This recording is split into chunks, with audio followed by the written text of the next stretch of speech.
Welcome to our tutorial on how to enable vibration in WhatsApp group notifications. To get started, open WhatsApp on your Android device. Next, tap the three dots located at the top right corner of the screen. From the drop-down menu, select Settings. In the Settings menu, tap on Notifications. Here, you will see various options for customizing your notification settings. Scroll down to find the section labeled Groups. Tap on Vibrate to enable vibration for group notifications. You will now see two options, short or long. Choose the option that best suits your preference. Selecting short will provide a quick, subtle vibration for each group notification you receive.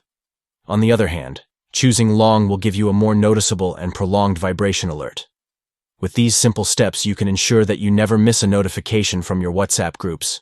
Stay connected and informed with just a quick vibration alert. That's all for today's tutorial. Thank you for watching.